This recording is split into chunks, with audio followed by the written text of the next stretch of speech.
It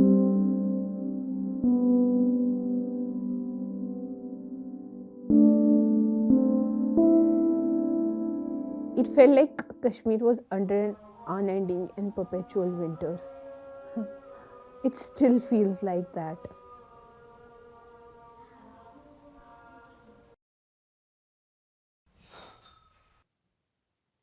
So, no warning, no disclaimers, and suddenly at midnight, we were cut off from the entire world, and no one knew for how long.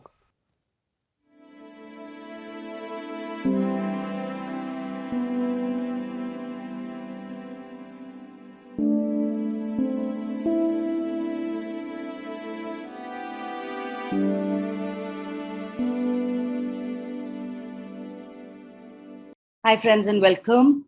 I'm very, very happy to be here today with everyone, and thanks for joining in.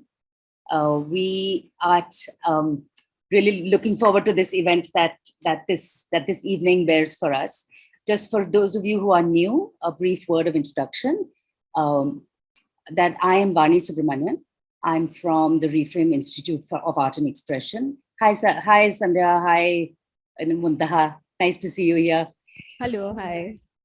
And so, yeah, Reframe is a small art house in Delhi, and we've been trying to support the creation of small artworks, not necessarily small in that sense, but around questions of gender and how they intersect, how they manifest themselves in people's lived realities, what are the kind of challenges people are facing, or what is the celebration of gender, and that they do have. So various kinds of things. We've been doing this now for the last couple of years. And I'm very proud to say today's film is one of the lovely outcomes that came, from our fellowship project. And so, that's the little bit about us. This evening is also really, really special because we have all, and for once, we have all lived through a very, very difficult last many years. I think in particular, the last 2.5, 3 years have been very tough.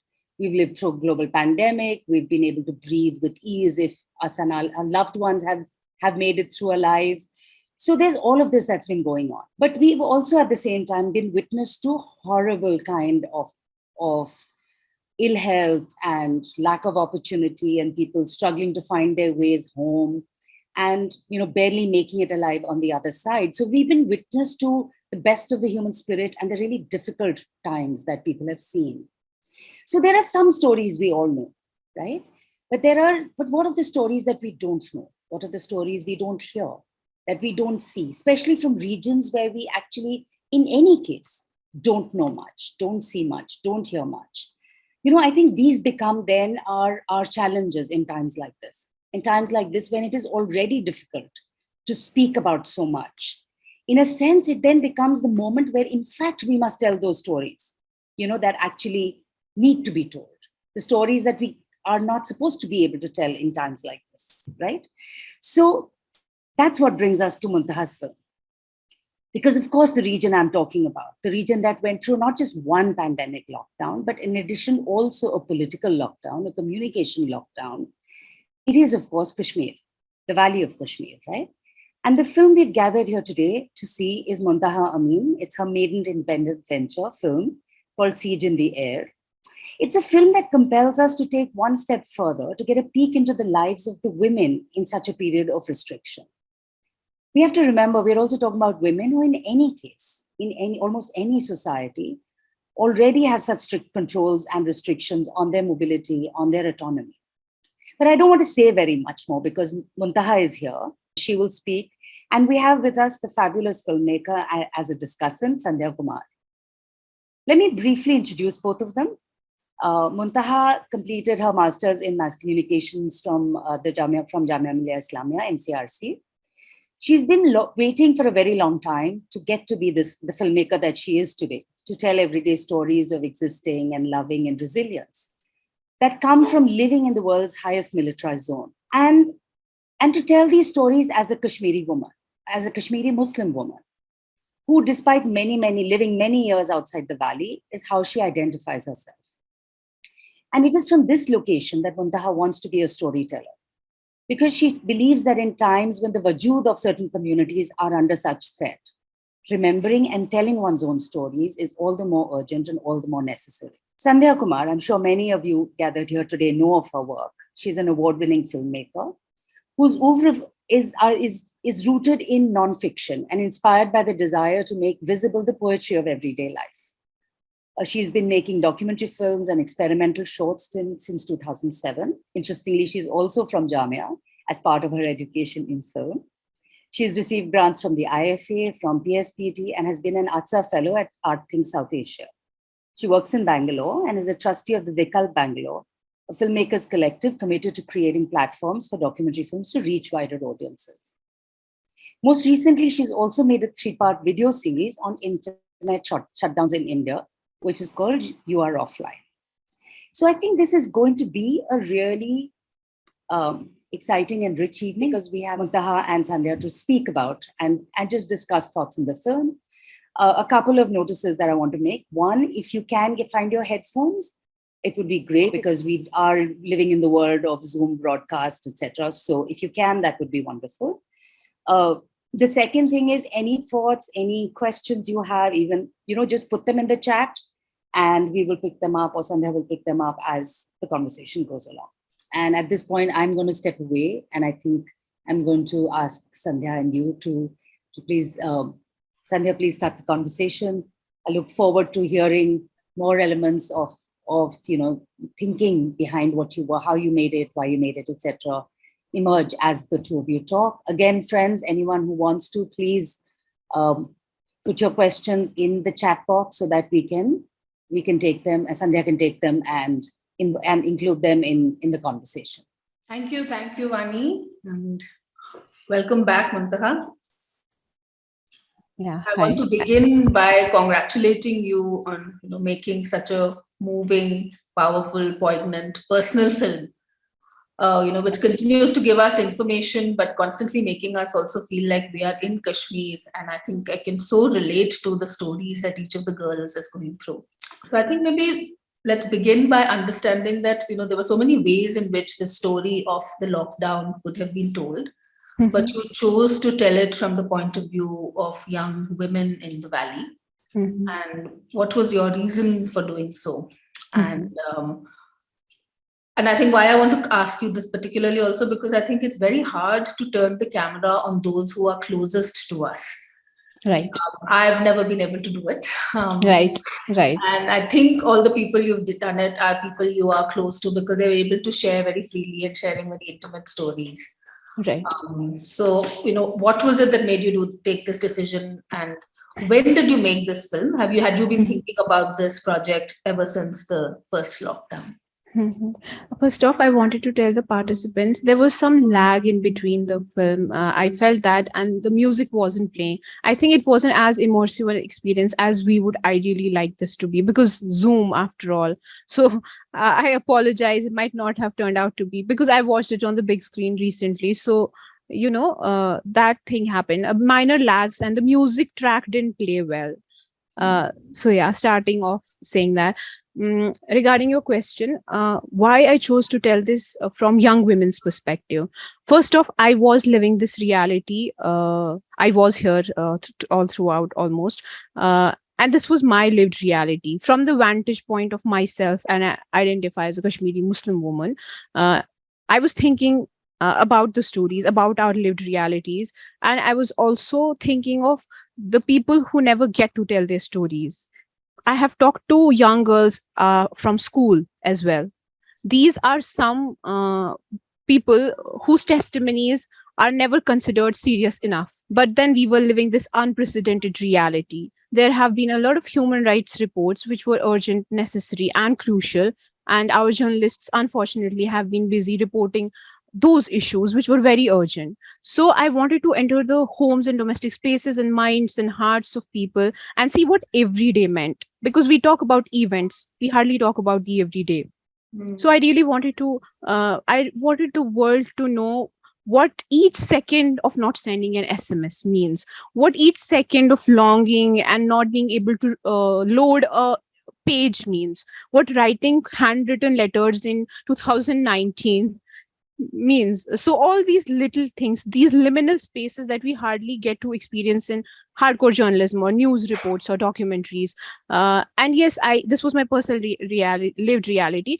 But when initially I was living it, it was pure trauma.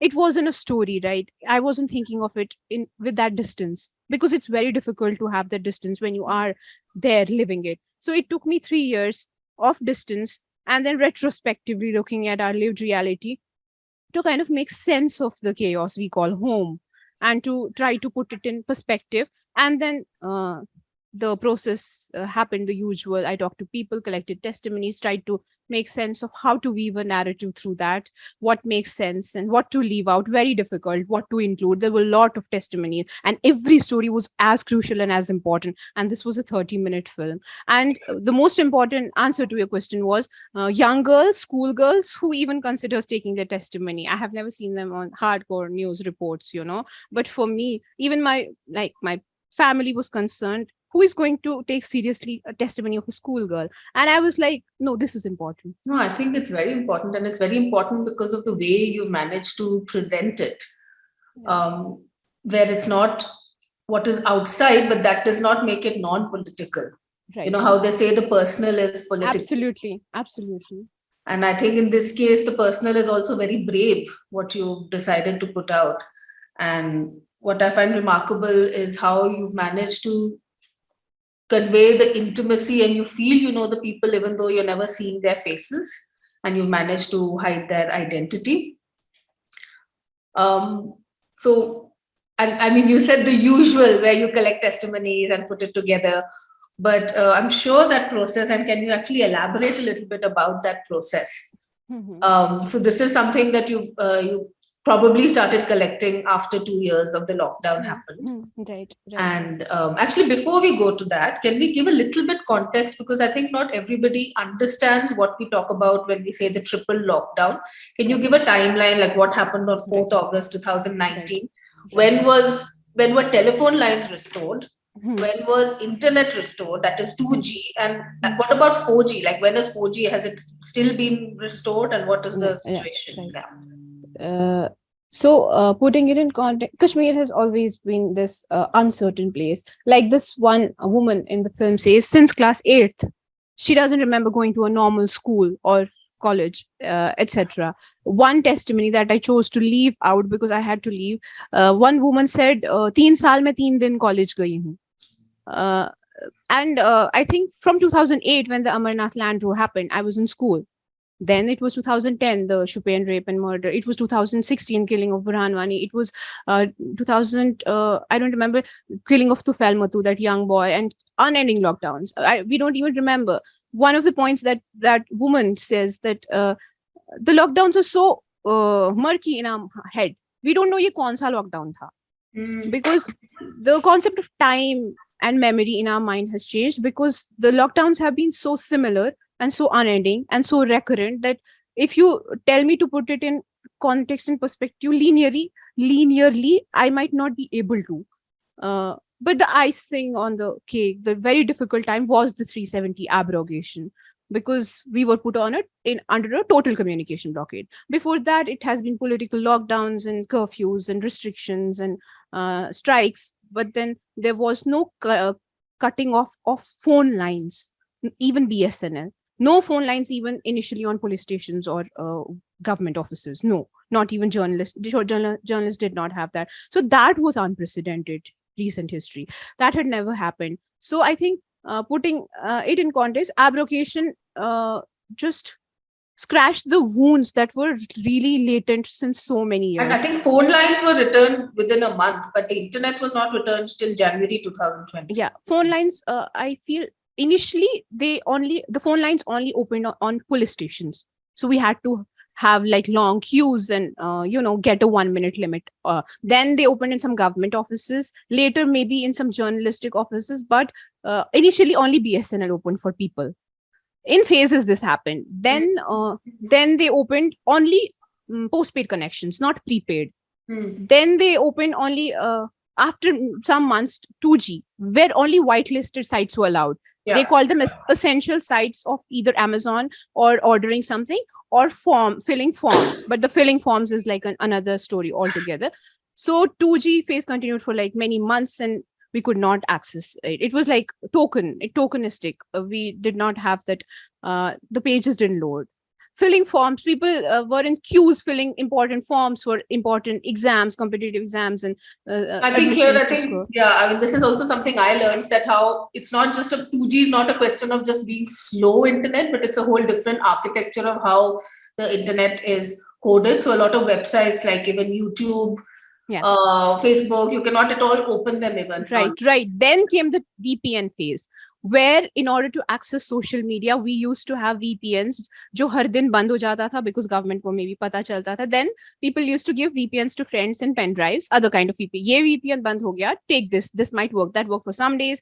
It was a mess and it was mad. I cannot still fathom what reality we lived through, but it's all, I cannot distinguish one lockdown from the other. And even after COVID lockdown, the internet was not fully restored. Right. Pandemic was so hard because even during the pandemic, internet wasn't fully restored. Now the internet has been fully restored. Yeah, right now. I think being the pandemic kind of partially, though we can never experience what it's like to be in Kashmir.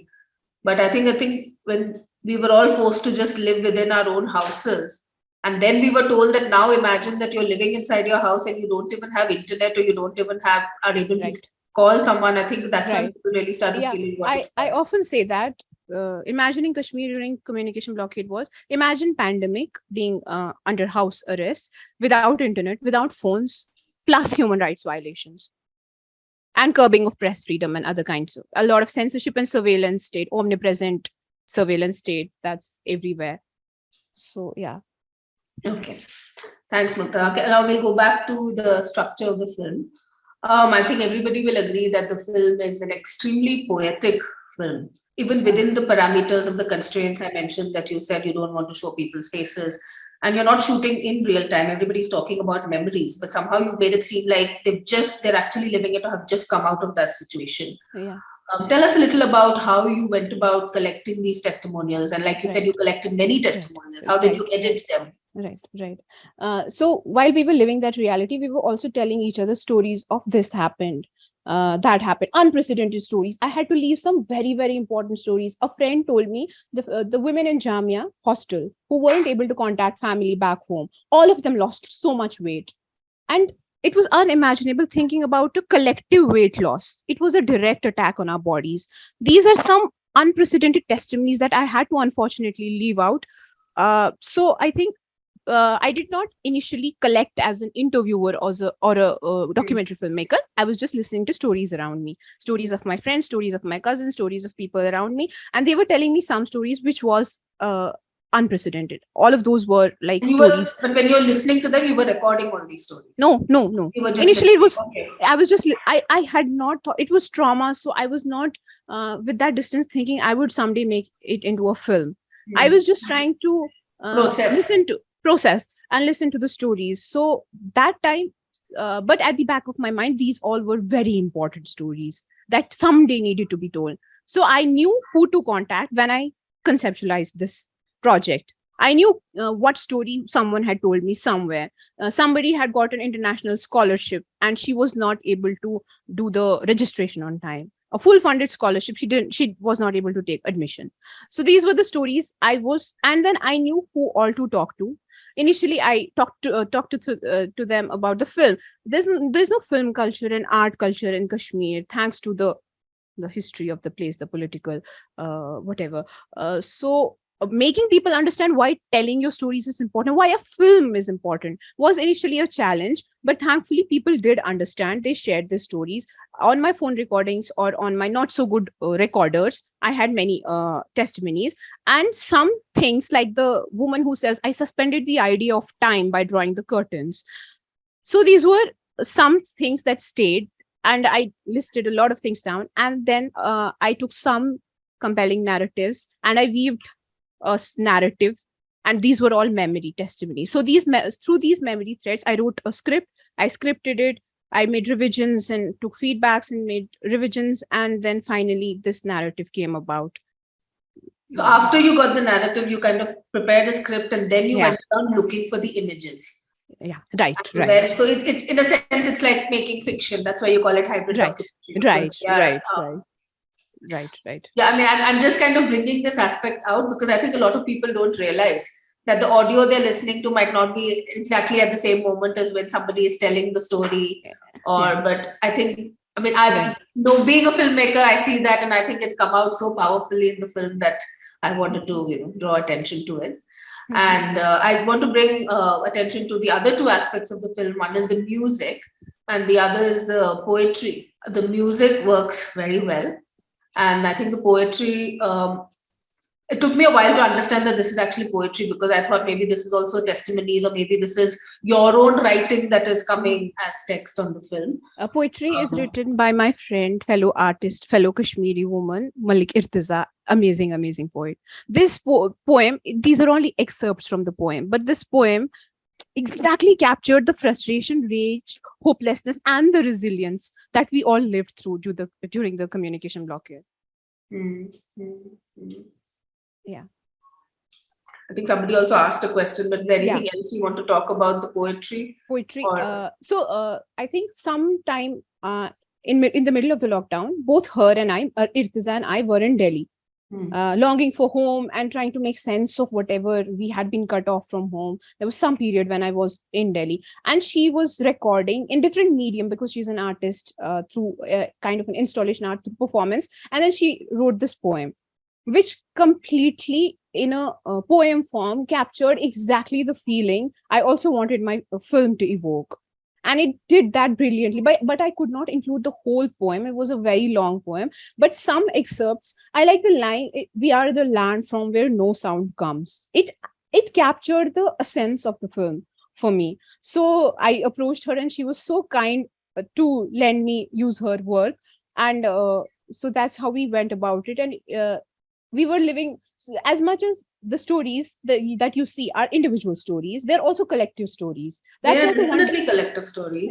That's also one reason of not including the faces. Once one person's story can very much have been exactly the lived reality of another person. So what Irtiza wrote in her poem was exactly what I was feeling all throughout, and she brilliantly gave words to that. And I thought it would add to the essence, the crux of what the film actually, that feeling of we are the land from where no sound comes. So I feel like the music totally binds all the various stories in the film, the poetry, and also you have this one metaphor of a woman in a red siren who's walking up and down the bridge. And then much later in the last quarter of the film, you hear one of the people say that in my dream, I always saw a bridge. And then we see that on the reflection in the water. So are these like happy coincidences, or is this were you this whole shooting and getting a woman to walk across a bridge and take so many different shots of the bridge come because you had this particular testimony? No, actually, when I was scripting, when I was living the reality, I was also reading existentialist books like Waiting for Godot, so when I was scripting, I called this sequence the Sisyphus sequence. So for those of us who don't know, Sisyphus is this Greek mythological character who's cursed by gods, that he all throughout his life he has to roll a boulder like a big rock up a hill only to have it roll back down again and again, and then he goes up, it comes back down, and all his life he's cursed to live this existence. Living in Kashmir with unending and recurrent political lockdowns felt like being a Sisyphus. I called it the Sisyphus sequence. It's a bridge you're wanting to cross, bridge of communication, bridge of wanting to connect with world, or and then the woman is not able to. It's a loop because this is Kashmir. We are all Sisyphus. We're not able to cross the bridge. So that's because of my the books that were going on, things I was thinking, how I was making sense of the chaos, the life, and therefore that's how the Sisyphus sequence came about. So it's something that you have also been thinking about, and other people are also mentioning, and yeah, but it works as a very beautiful metaphor in the film, the way it keeps coming back. Yeah, right. The other, I think, thing I keep thinking about, which is actually how do people in Kashmir, especially young women in Kashmir, what is their relationship with hope? With hope. Hope. There's one woman in the film who says that I feel there is no hope. So I draw the curtains, and I don't want to know when the day comes again, because new morning, a new sun is not going to bring hope. And then there is that other person who says that I have put all my faith in Allah, and Allah is going to, take care of me. Yeah. Um, So after the screening in Kerala, this one woman came to me and said, "This film was very inspiring. You inspired me. Sometimes when the network is bad and I'm not able to order food from Swiggy, I'm like complaining and whining. And now look at you guys living this reality." And I got inspired. At the time, I was like, "Okay, thank you."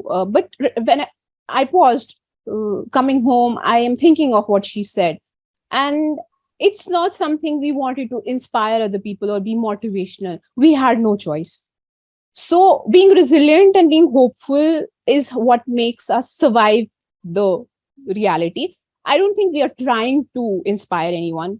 We just don't have any choice. That's how I made sense of the question and how it came. But during the communication blockade, every day was like a gymnastic of hope and hopelessness in one's mind. Every morning you hoped, because that's how we intrinsically are, I feel, as humans. You hoped internet might come, something might happen, some relative might come kisi ki khabar leke, or at the end of the day, Eid तक सिर्फ बंद रखेंगे security reason की ले, या फिर independence day तक इनके बंद रखेंगे, उसके बाद इंटरनेट में भी आएगा. Every day was like hope. It was like an arc. Hoping, and then hopelessness. It was a gymnastic of hope and hopelessness going on in your mind every single day of the communication blockade. But overall, if you look at the people have been resilient because we have no choice. I don't think it's like a conscious act. We are being hopeful. We are being, oh my God, inspiring and maybe protesting and being in the streets. No, I feel hope is not an attempt, but we have no other choice. Yeah, exactly. I mean, yeah, that is what hope does, and that is the beauty of hope, and that is what hope gives. Yeah, no, but at the same time, there's also someone who talks about, sort of mental health issues. Right. And I think what the communication lockdown brought to fore, I mean, yeah, you said we heard a lot of stories about how it affected the economy, but not so many stories about health, education. Right. And that's mobility of women and mental health. So I think, these are the smaller stories and almost the hidden stories of what you're feeling in your mind and what's happening inside your house, which is, I think, the strength of the film that it's been able to bring out. Okay. Mm-hmm. I'm going to again ask audience to type their questions in the box, and there are a few questions that we can already start taking. We've taken the one on poetry. There's a message from Ghania Siddiqui. Can you please? She's my cinematographer. Okay. Ghania is my cinematographer. She said, can you talk about the shooting experience on the streets of Kashmir? First off, I would like to give a heartfelt thank you to Ghania. She had her marriage in a month and she was shooting in Kashmir. It was insane. Ghania, thank you. I honestly, I'm so grateful. I mean, she did it as a labor of love, and I cannot thank her enough. She was juggling marriage, things that we do. Her marriage was literally in like a month. It is a small budget production, so we were being careful. And Ghania, for the first time, had come to Kashmir. I kind of, as an insider, knew somewhat how to navigate, but then it's very uncertain. With army, you never know. Sometimes they are in a good mood, sometimes they might not. Some army people might be like chill and some might be very edgy. So you might have seen some shots we have been filming from inside cars. I wanted the stories to be in layers so much that if you're not even seeing any overtly state symbol, but then you're seeing an unprecedented reality, you are compelled to ask a question. Wait, what is happening? Why is this happening? So that was like a conscious decision. Only at some places, we included some bunker shots, etc., barbed wires. We were filming in moving cars and being very, very careful. So that was a challenge to shoot in Kashmir. We were stopped because we were traveling late at nights. We were stopped, questioned, asked why we were here. And so for Ghania, it's like a first time experience, I guess, in Kashmir. I think we were being very careful. I think you were doing the correct thing. You wanted to make sure you get your shots. You want to make sure you are able to make the film and not get embroiled in another situation.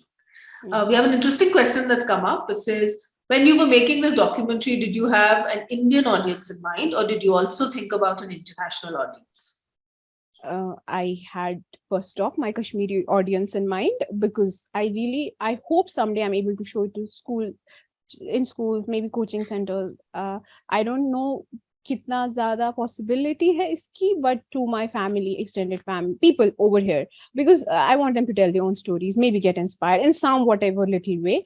But yeah, I did have Indian as well as international audience in mind, because I read somewhere it's the tragedy of Indian documentary. It's winning Oscars and Cannes all over. The tragedy is it can't be screened with that fervor in India as it is internationally, or maybe not even screened. So one has to think of international audience, because in India, one's really careful.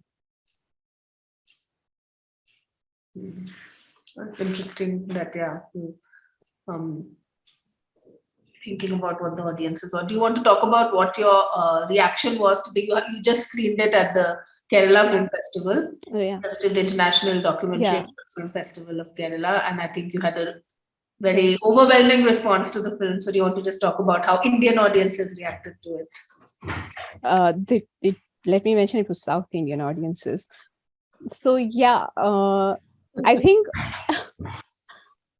overwhelmed. I was overwhelmed. People teared up. Some were crying and some were breathing so heavily. I could hear that around.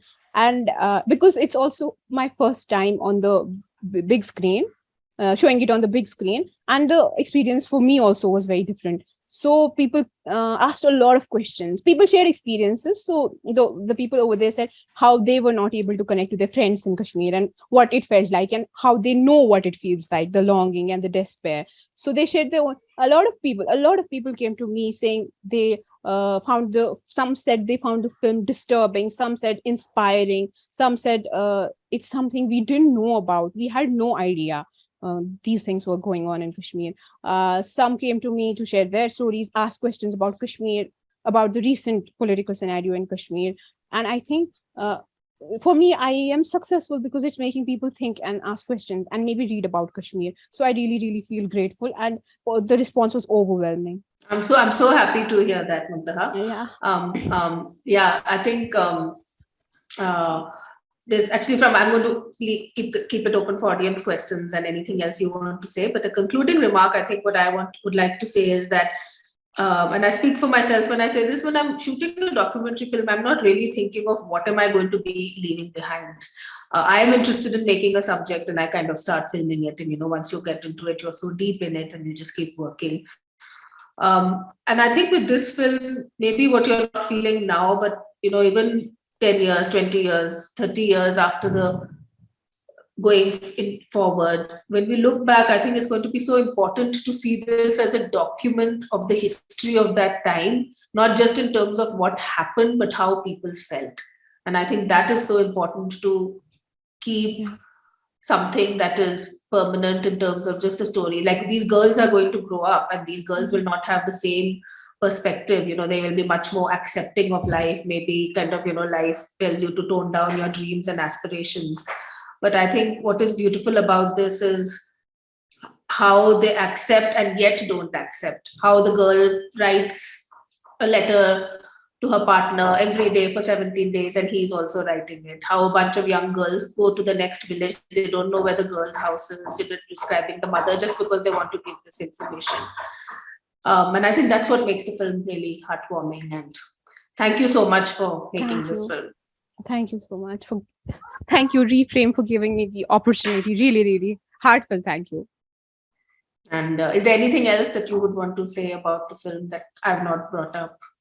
No, I just want us to tell our own stories as much as we can, because there are so many stories every day. I have a story in my mind, because every day I'm listening to stories around me, and it now that I am into this, it plays like a film in my head, and I think there are so many stories waiting to be told. And I urge people from Kashmir, fellow Kashmiris, fellow Kashmiri Muslim women, just please tell your own stories, and we have to.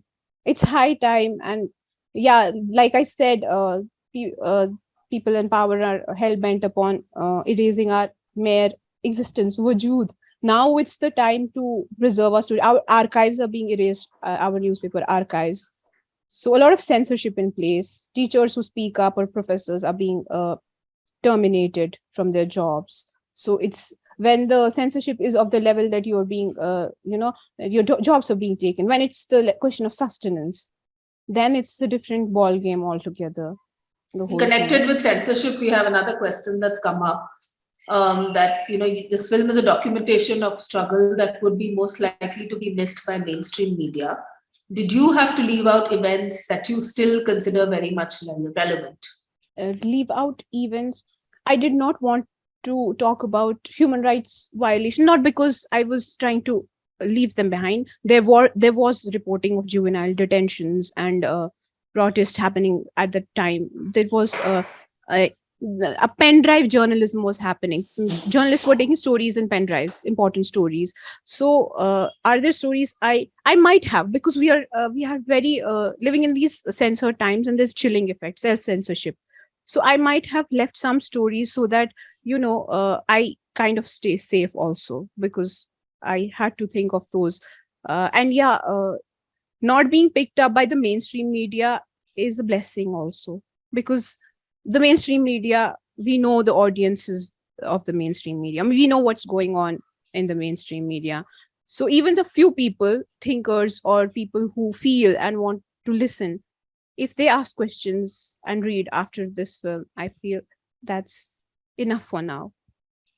Actually, talking about journalists, there's one question which had come to mind when I saw the film, that all the voices are from women except for the journalist, which is a male voice. Yeah. And was that a decision you took, or it had just come organically? Like, why did you include him? That story was too heartfelt and too unprecedented again, because every story in this is in some way unprecedented. ऐसा कभी सुना नहीं होगा media, cinema, news में somebody writing letters and knowing इसका कभी जवाब नहीं आ सकता maybe, or looking at old chats with a single tick. So this kind of intimate stories. So the news might have reported total communication blockade, no internet, no blocking of social media, but those liminal spaces, very minute details, I think, yeah. No, I'm asking, why did you include the character of that journalist who says that I took letter home and he said कि मुझे लग रहा मेरा बेटा आ गया? Yeah, it was a very heartfelt story too. I could not leave that out. Not have it. Sorry, Vani. Yeah. Not at all. Sorry, we can go on and on. I wanted to read out one feedback that's come from Myra Tariq, who says, many congratulations, Muntaha, for this poignant film, which literally gives our experience a face and documentation. The poetry and visuals are so poignant and profound. You inspire me. I got goosebumps because what I want to do is inspire women in Kashmir, inspire everyone, but women mostly. So this is so heartfelt. Thank you so much. No, and I think that's the thing that, are there other stories that Muntaha is now waiting to tell? Yeah. Because there is always the stories that you had to leave out and the stories you could not do. But what is Muntaha now thinking of? There are stories every day forming in my head. I'm listening to stories around they were stopping traffic during the yatra, other kinds of things every day. A lot of things, but intimate stories mostly. I am mostly interested in something that happens very, very in intimate spaces, homes, people desiring. Some of the feedbacks that came were like, that could be a full-fledged film, the journalist story or the woman writing letters story. And I said, yeah, it could be one fiction film, but I just felt I didn't have time. It was so urgent to just tell that. Have there been other films like this, Muntaha, or is this really yours, one of the first docus to come out of this time? Yeah. I think about the communication blockade, not that I know of, not any, and I am very updated on Kashmir. So I don't think there has been a film like this on communication blockade. There might have been written pieces. It's remarkable because the communication blockade, in a sense, is language, right? I mean, in a sense, it doesn't always capture what it means to live it. And Sandhya's right, when we saw Kashmir being evoked a lot in the initial days of the lockdown in all our lives. And then also having to say that, look, but I'm sure we have no real idea because we are not terrorized when you walk out onto the street. There's a lived reality which is really different. And that's one of the things I was noticing in your conversation when you were talking about scripting you were sliding between scripting and lived reality. And it was virtually like you were translating lived reality into a script. And I think that's why, because you're also telling the story as somebody who's lived it. Right. That's why I think the narratives within the film, yours and other people's, they flow so organically. And I think, like Sandhya put it really well, you get a sense that you know people, whereas actually you don't even see their faces. You see them. Yeah. And there are lots of women with their head covered. So there's a sense of similarity, but there's also a very distinct voice that you're hearing. Yeah. There's that beautiful thing about nothing happening that you've been able to tell us a lot about. Yeah. And what does it mean for nothing to happen? You know, I think this is really an important moment. And I think you're right when you say that, you know, it's about also just, you know, bringing that memory and giving it its place in the archive of this time. And actually, I like it really well. no, Sandhya, I really like the way you were teasing out, helping Muntaha tease out her process, because I think that thing that you have memory recorded at one point and then you're overlaying it with them separately also has because there's a certain intimacy in that conversation, which doesn't always happen once you set up a frame. We know that as filmmakers. Yeah. Right. You know, so that those, I mean, there were of course technical challenges and stuff like that, which two of my participants cried while the camera was rolling, and I choose not to include them. I am really sick of you know, those pictures that are circulated of Kashmiri women wailing, and you know, you don't want to be seen in that vulnerable state. Nobody uploads a crying picture on Instagram because these are women who might not know unke photos kahan ja rahe hain. So the two women who cried on camera, I deliberately, that was like a conscious decision not to include that, because I did not want us to be seen like that, you know, because it was not just that, it was and that emotion tends to then, everything tends to get magnetized towards that direction then. Right. So, I mean, these are all extremely, I mean, it's a very tough first film to make, to be really honest, as a first independent project. And so I'm going to join in Sandhya's congratulations to you, really. Thank you. Thank you so much. Seen the way in which your vision grew in this entire period of your making it. Yeah. And it takes. And I would really, really, really want to thank Reframe, because I grew. I learned so much. I grew as a filmmaker, and the mentorship was relentless. I did so many revisions, but I grew. I literally can see myself as a better filmmaker after my experience with Reframe. Thank you so much.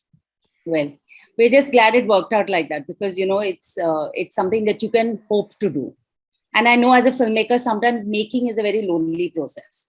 And it can be, it's a very internal process for many of us, but it's also sometimes difficult because the load is entirely on you. And you're there after a point, at least for me, I know that I get embedded and then I almost can't see what's working and what's not working. So I tend to step away in terms of time, show it to some people who I know whose you know, whose response I can trust, or I know how to decode what they're really trying to say to me, even if they're not saying it to me in exactly the way I need to hear it.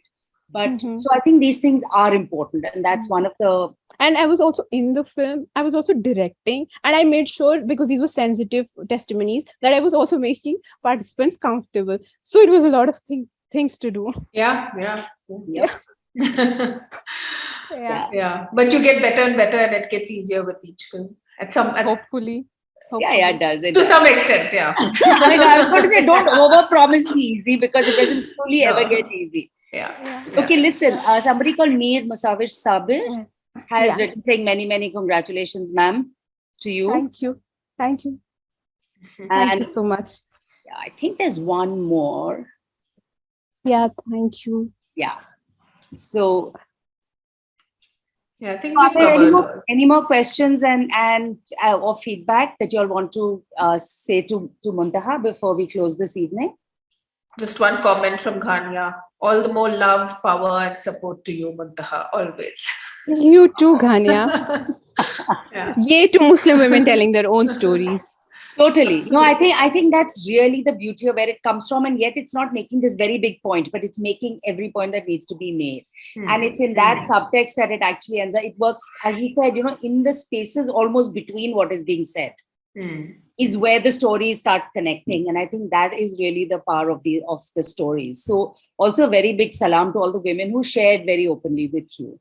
Right. Absolutely. Because Because it's not like if you don't show your face on film, and I know this from my time in Ayodhya and all that, it's not just because your face is not being shown, people don't know there was a shooting in your house. Right. People always know, right? Yeah.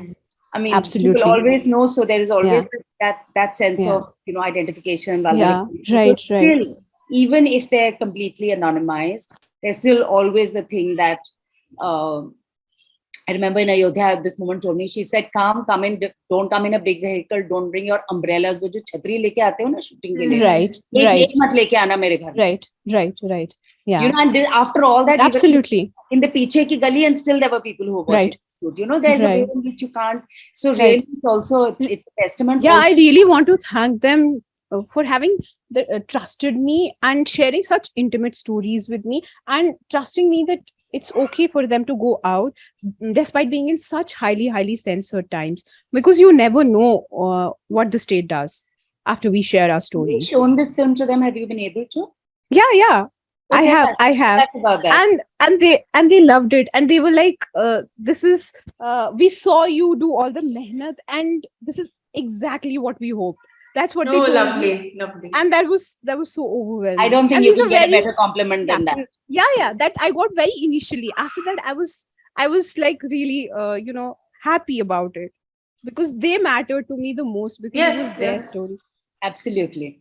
Yeah. What a wonderful note on which to close this evening. I think this has just been really beautiful. Very, very big Mubarak to you, Muntaha, on the film. Thank you so much. And I'm glad it's already traveling. I hope it does a lot more in all audiences. We have to just keep doing it. We also in the mainland can't give up on making sure we have spaces like this, that we make them and we push them, and we get it seen. Because Inshallah. It's really important that actually it be seen here. I'm happy to say it was also in the Kandhamal Film Festival, which is an online fest. So, these things really matter. And I think that every step counts. That's the least we can do as mainlanders. Even if for voices that have taken the trouble to put themselves together, is to try and figure out how to plan to get it out even more. And Sandhya, really, thank you very, very much. Thank you so much. It's been a pleasure. No, it's just been totally my pleasure. Thank you so much. But a very big thanks, nevertheless. It's important for a filmmaker to also feel comfortable and feel provoked to reflect on the process and on the making and why I did what I did. Right. But sometimes we're not intellectualizing as we go along. Exactly. And it's difficult when you're living that trauma. It's very difficult. You need that kind of distance. I see that again and again. People in Kashmir have to normalize everything in order to survive it. Yeah. Only with that distance of maybe having lived some years in Delhi is one able to make sense of the chaos and think of it as, no, wait, this is wrong. Otherwise, when you live in the Kashmir, and I experienced it personally also, you tend to normalize it, and in order to survive it, you say it's normal. Yeah. And then that whole idea of the normal also keeps getting redefined, even in that mahal. And then when you step out and you realize there is a different normal here, and your entire scale of normal is off the charts, when you go back home. Yeah. Right. So a big thank you to both of you. Somebody else is writing saying more power to you, Muntaha Didi. Oh. Thank you. I think you know who that is. Yeah, I do. And these are the small girls who are in schools, higher secondary, in class 10th, 8th. These are the ones I really want to inspire. And children mostly, growing up. And actually also, to discover the power of conversation. I think this is also about that, that there is 100%. the power in being able to talk about it and getting it. I think they're very lucky to have Muntaha Didi as one of their role models. Yes. Oh, yeah. On that wonderful note, thank you both. And as the audience, thank you very much for being here. There is some other, there's an amazing piece of work. This discussion will be up on YouTube in a couple of days. We will be announcing it on social media, etc. So if you want to share that as a discussion to go forward, please do. And thanks very much for coming. If you have the time and the interest, and Muntaha's film has in any case inspired you, just check us out on whatever, Facebook, Insta, Yeah. website. And I hope Kashmiri whatever. people tell their own stories. I'm urging, that's the message I want to leave Yes. with. We need to tell our own stories. High time. Please get your gears, your writings, your pens, your whatever, your vlogs, even YouTube vlogs. I saw this YouTube vlog recently that I want to mention. It was about how we celebrate Eid. A very Mm. casual vlog of how we take meat and then go to places and then how the relatives come. And it was such a nuanced, layered story of a Muslim reality that I have never seen in cinema. Wow. It was a vlog. It was a vlog. कोई ऐसे camera लेके चला गया. So you can do vlogs. Just please do anything. Just tell your own stories. Let's tell our own stories. It's very, very important. And I think I hope I inspired you somewhat. I hope more stories come out of Kashmir, especially in film form. Yeah. I think that is the most important message in your work, is the power of telling your own stories. Yeah. And that is just a beautiful thought to live with. So thank you very much. Goodbye, good night, as they say. And thanks again. Thanks again to both. Special thanks to both of you. And thank you to thank you too. you. Good night. Yeah. Good night. Thank you. Bye. Bye.